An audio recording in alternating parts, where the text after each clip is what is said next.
जय हिंद दोस्तों, रक्षा के चैनल में आपका स्वागत है। दोस्तों आज के इस वीडियो में मैं आपको 3 महत्वपूर्ण जानकारियां दूंगा, जैसा कि आप पीछे बोर्ड पे देख रहे हैं। सबसे पहली जानकारी मैं आपको दूंगा नोशनल इंक्रीमेंट के बारे में। सुप्रीम कोर्ट से एक ताजा खबर आ रही है नोशनल इंक्रीमेंट के बारे में। एक छोटी सी अपडेट है, इसकी जानकारी मैं आपको आगे दूंगा। अगली जानकारी मैं आपको दूंगा 8 CPC के फिटमेंट फैक्टर के बारे में। जैसा आपको पता है, जनवरी 2025 से आपका DADR 55% हो गया है। कुछ महीनों में ये डिक्लेयर भी हो जाएगा। तो दोस्तों अब अगर हम DADR के हिसाब से देखें, तब आपका कितना फिटमेंट फैक्टर होगा 8 CPC का। जनवरी से 55% हो गया। अब एक आपको जुलाई 2025 से मिलेगा, फिर मिलेगा जनवरी 2026 से।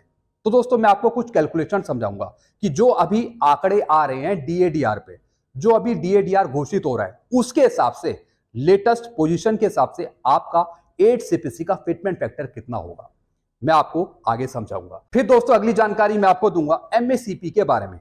MACP लेने के लिए क्या एक ही रैंक में 8 साल होना जरूरी है या सिर्फ क्वालिफाइंग सर्विस पूरी होनी चाहिए?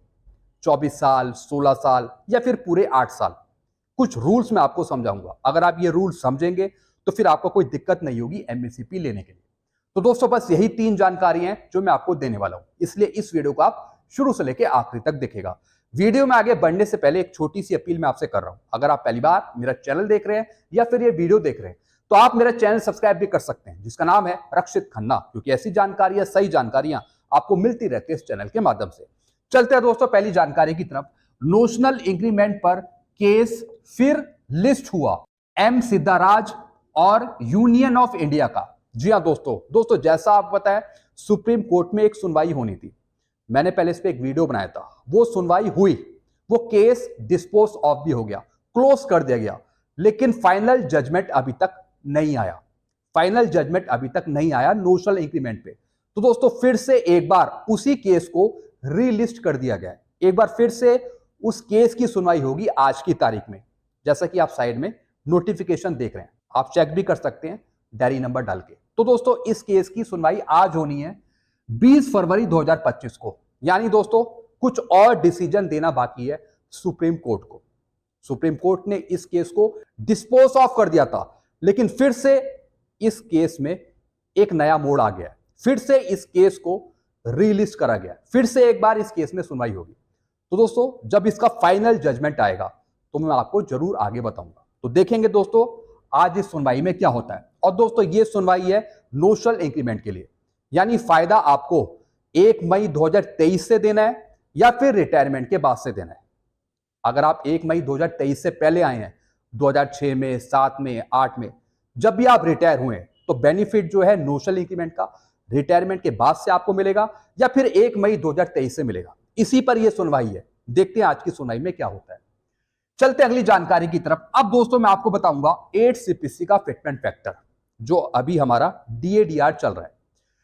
दोस्तों जनवरी 2025 से DA है 55% और यही आपको आगे मिलेगा, ये तो कंफर्म है। अब दोस्तों जुलाई 2025 से आपको कितना मिलेगा? मैं यहां पे मान के चल रहा हूं 59%। मैं 4% की बढ़ोतरी मान के चल रहा हूं, हायर साइड पे थोड़ा लेके चल रहा हूं मैं। भारत सरकार 2 बढ़ाए 3% है, वो उसके ऊपर है, लेकिन मैं यहां पे लेके चल रहा हूं 4%, यानी 59% मैं यहां पे मान के चल रहा हूं। अब दोस्तों जनवरी 2026 से कितना होगा? मैं लेके चल रहा हूं 63%, यानी फिर मैं 4% की बढ़ोतरी कर रहा हूं अप्रॉक्स, लाइकली आपको समझाने के लिए। जुलाई 2025 से मैंने लिया 59%, जनवरी 2026 से लिया 63%। अब दोस्तों जो फिटमेंट फैक्टर लागू होगा वो होगा जनवरी 2026 से बढ़ने वाले DADR पे। जी हां दोस्तों, जनवरी 2026 से मैंने यहां पे लिया 63%। अब दोस्तों यहां पे देखिए, अगर 1/1/2026 से 8 CPC मिलता है तो फिटमेंट फैक्टर आपको कौन सा मिलेगा? अब यहां पे कैलकुलेशन देखिए, फॉर्मूला है बेसिक प्लस DA, और बेसिक हम यहां पे लेते हैं 100। तो 100 प्लस जनवरी 2026 से मैंने कितना परसेंट DADR लिया? 63%। तो 100 प्लस 63 डिवाइडेड बाई 100, तो 163 डिवाइडेड बाई 100, तो ये आ गया 1.63। ये आया बेसिक प्लस DA, इसको जोड़कर फिर उसका आधा करके। अब दोस्तों मैं यहां पे मानता हूं कि भारत सरकार कितना बढ़ाएगी 8 CPC में। मैं मान के चलता हूं 20% बढ़ाती है, 20% बढ़ाती है। तो दोस्तों इसका एक और फॉर्मूला है, यानी basic plus DA divided by 100 करके कितना आया था 1.63, और भारत सरकार कितना बढ़ाती है 8 सीपीसी में, जस्ट एज्यूम करने के लिए 20%, तो 1.63 मल्टीप्लाई 20 डिवाइडेड बाई 100, ये आता है 0.32। अब दोस्तों आपका फिटमेंट फैक्टर कितना होगा अगर जनवरी 2026 से 63% डीएडीआर होता है? 1.63 प्लस 0.32, यानी बेसिक प्लस डीए करके जो वैल्यू आई थी और फिर भारत सरकार ने जितना इंक्रीज किया 20%, उन दोनों को जोड़कर फिटमेंट फैक्टर आपका बना 1.95। तो दोस्तों आप खुद ही देख रहे हैं डीएडीआर ज्यादा नहीं बन रहा, डीएडीआर ज्यादा नहीं है, 70% से ऊपर नहीं जा रहा, 100% से ऊपर नहीं जा रहा, 60%, 63% के आसपास घूम रहा है। इस वजह से आपका फिटमेंट फैक्टर 2.00 से नीचे बन रहा है। कितना बन रहा है 1.95, इतना आपका फिटमेंट फैक्टर बन रहा है 8 सीपीसी का। अब दोस्तों अब फिटमेंट फैक्टर को कैसे बढ़ाया जाए? डीएडीआर तो हमारा ज्यादा नहीं बढ़ रहा, अब किस तरीके से फिटमेंट फैक्टर को 2.00 से ज्यादा बढ़ाया जाए? अब दोस्तों उसका एक तरीका है, भारत सरकार को वेतन और पेंशन में वृद्धि करनी पड़ेगी, लगभग 30% से ऊपर 35% वृद्धि करनी पड़ेगी, 35%। अगर 40% कर देती है तब भी आपका ज्यादा बढ़ जाएगा फिटमेंट फैक्टर। कैसे, ये मैं आपको समझाता हूं। पहले मैंने माना कि भारत सरकार 20% बढ़ाती है, तब आपको फिटमेंट फैक्टर मिल रहा है 1.95, 63% डीएडीआर को लेके। अब दोस्तों मैं 63% ही डीएडीआर लूंगा, लेकिन भारत सरकार की जो मैं वृद्धि करूंगा वो करूंगा 35%, सिर्फ आपको समझाने के लिए। तो दोस्तों यहां पे देखिए 1.63 आया था बेसिक प्लस डीए और फिर डिवाइडेड बाय 100 करके। मैंने आपको कहा कि भारत सरकार यहां पे 35% बढ़ाती है, मैं मान लेता हूं, तब आपका फिटमेंट फैक्टर कितना होगा? तो 1.63 मल्टीप्लाई 35%, तो ये आता है 0.57, यानी 1.63 basic plus DA divided by 100 करके जो वैल्यू आई थी, प्लस भारत सरकार ने कितना बढ़ाया 35%, तो वो वैल्यू आ गई 0.57, तब आपका फिटमेंट फैक्टर होगा 2.20। तो दोस्तों आपने यहां पे देखा, सबसे पहले मैंने 20% की वृद्धि करी थी पहले, अगर 20% भारत सरकार बढ़ाती है तब आपका बन रहा है 1.95, और अगर भारत सरकार 35% या फिर 30% तक वृद्धि करती है तब आपका फिटमेंट फैक्टर 2.00 से ज्यादा जा रहा है, 2.20 जा रहा है। तो दोस्तों अगर आपका फिटमेंट फैक्टर ज्यादा बढ़ाना है भारत सरकार को, तो पे और पेंशन में वृद्धि करनी होगी भारत सरकार को 8 सीपीसी में, कितनी 30 या फिर 35%, तब जाकर आपको 2.20 के आसपास फिटमेंट फैक्टर मिलेगा। 2.86 फिटमेंट फैक्टर नहीं जा रहा, 2.86 नहीं जा रहा। अगर 2.86 चाहिए तो दोस्तों ये वृद्धि भारत सरकार को लगभग 50% से ऊपर करनी पड़ेगी, 40-45% से ज्यादा करनी पड़ेगी। तो क्या ऐसा पॉसिबल है कि भारत सरकार आपकी पे और पेंशन 8 सीपीसी में 40 से 45% बढ़ाए? 7 सीपीसी में तो सिर्फ 14.2% की वृद्धि हुई थी, 14.2%, और फिर भी दोस्तों मैंने यहां तो 20% लिया है, तब आपका फिटमेंट फैक्टर 1.95 बन रहा है। और दोस्तों अगर मैंने बढ़ा भी दिया, मान लेते हैं भारत सरकार 30% 35% बढ़ाती है, तब भी आपका फिटमेंट फैक्टर 2.20 तक जा रहा है। और दोस्तों जेसीएम के जो संगठन है, जो जेसीएम है शिव गोपाल मिश्रा जी है, वो 2.86 की डिमांड कर रहे हैं, वो 2.86 कह रहे हैं। हम तो यही चाहते हैं कि आपको 2.86 मिले, लेकिन मिले तो कैसे मिले, उसका कोई फॉर्मूला है, कोई कैलकुलेशन है, ये देखने वाली बात होगी दोस्तों।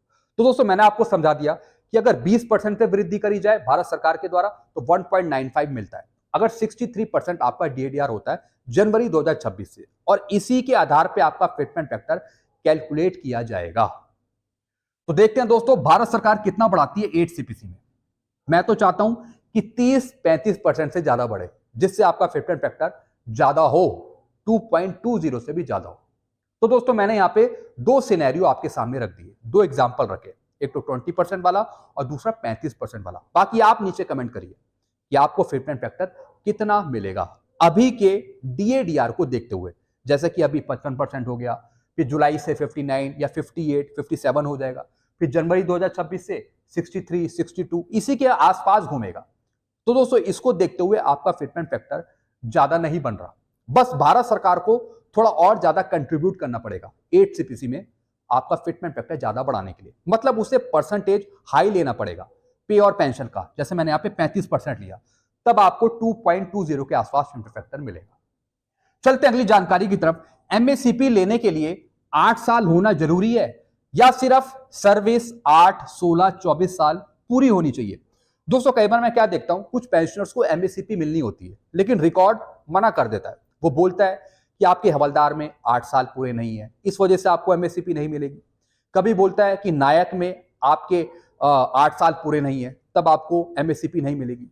मतलब कोई क्राइटेरिया लगाता है, वो कुछ ऑब्जेक्शन लगाता है। दोस्तों मैं आपको एक रूल समझाऊंगा, और ये भी रूल मेरा रूल नहीं है, भारत सरकार का रूल है।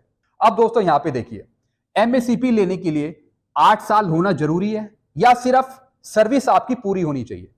यानी अगर कोई सिपाही है या फिर नायक है, अगर 16 साल पूरी है तो दोस्तों उसे हवलदार की पेंशन मिलती है। लेकिन कई रिकॉर्ड कहते हैं कि भैया आपके 8 साल नायक में होने चाहिए, तब आपको हवलदार की मिलेगी। ऐसी दोस्तों कुछ हवलदार हैं जिनके 24 साल पूरे हैं लेकिन रिकॉर्ड उनको एमएससीपी नहीं दे रहा। वो बोल रहा है कि हवलदारी में 8 साल होने चाहिए। अब दोस्तों इसका रूल क्या है, ये आप सही से समझ लीजिए। दोस्तों दोनों में से कोई एक चीज पूरी होनी चाहिए। अगर आपको एमएससीपी नायब सूबेदार की पेंशन चाहिए, एमएससीपी नायब सूबेदार की, या तो हवलदारी में 8 साल पूरे हो या फिर आपकी टोटल सर्विस हवलदारी में 24 साल पूरी हो, तब आपको एमएससीपी नायब सूबेदार की पेंशन मिल जाएगी। विच एवर इज अर्लियर, जो भी दोनों में से पहले हो। अगर दोस्तों आपके हवलदार में 8 साल पूरे हैं, तब आपको एमएससीपी नायब सूबेदार की मिल जाएगी। अगर 24 साल आपके पूरे हैं हवलदार में, मतलब जब आप हवलदार बनकर रिटायर हुए 24 साल पूरे हैं, तब भी आपको एमएससीपी नायब सूबेदार की पेंशन मिल जाएगी। अगर 8 साल आपके हवलदार में पूरे नहीं है, ध्यान से सुनिए, अगर हवलदार में 8 साल पूरे नहीं है लेकिन आपकी सर्विस 24 साल पूरी हो रही है, तब आपको एमएससीपी नायब सूबेदार की पेंशन मिलेगी। समझ गए आप? कोई रोक नहीं सकता। अगर कोई रोक रहा है तो फिर आप हमें बताइए, हम आपकी कार्रवाई करेंगे, हम आपकी नाव पार लगाएंगे। आपको फिर एमएससीपी नायब सूबेदार की पेंशन मिलेगी, एमएससीपी मिलेगी। अब दोस्तों ऐसे बहुत से पेंशनर्स हैं जो एमएससीपी हवलदार की पेंशन लेना चाहते हैं, जैसे कोई सिपाही है, नायक है। अब रिकॉर्ड बोलता है कि आपके 8 साल पूरे होने चाहिए नायक रैंक में। जरूरी नहीं है। अगर आपके 16 साल कंप्लीट हैं, सिपाही है या फिर आप नायक है, 16 साल कंप्लीट है, तो आपको फिर एमएससीपी हवलदार की पेंशन मिलेगी। यानी दोनों में से कोई एक क्राइटेरिया आपका पूरा होना चाहिए। अगर 8 साल पूरे नहीं भी हैं लेकिन आपकी सर्विस तो पूरी है 24 साल की, एमएससीपी नायब सूबेदार की पेंशन लेने के लिए, तब आपको मिल जाएगी। तो दोस्तों आपने ये पूरी कंडीशन समझ ली। या तो 8 साल आपके पूरे हों एक निचली रैंक में, या फिर आपकी टोटल सर्विस या तो 16 साल पूरे हो या फिर 24 साल पूरे हो। अगर 16 साल पूरी है तो आपको फिर एमएससीपी हवलदार की पेंशन मिलेगी। अगर 24 साल पूरी है तो फिर आपको एमएससीपी नायब सूबेदार की पेंशन मिलेगी। जरूरी नहीं है कि आप 8 साल एक निचली रैंक में रहे हो, जरूरी नहीं है। सर्विस आपकी पूरी हो तब भी आपको एमएससीपी मिल जाएगी। चाहे अगर 8 साल पूरे ना भी हो, सर्विस तो पूरी है भैया, एमएससीपी का क्राइटेरिया तो पूरी हो रहा है आपका, तब आपको मिल जाएगी। रिकॉर्ड नहीं दे रहा तो ये नुकसान कर रहा है आपका। तो दोस्तों ये चीज मैंने आपको समझाई। बाकी आप अपने कमेंट रख सकते हैं, पूछ सकते हैं सवाल एमएससीपी से जुड़े, अगर आपको कोई दिक्कत आ रही है रिकॉर्ड की तरफ से। तो दोस्तों बस यही जानकारियां थी जो मैं लेके आया था। आई होप सारी जानकारी आप अच्छे से समझ होंगे। वीडियो आपको अच्छा लगता है तो वीडियो को आप लाइक कर सकते हैं और चैनल को आप सब्सक्राइब कर सकते हैं, जिसका नाम है Rakshit Khanna. Thank you so much.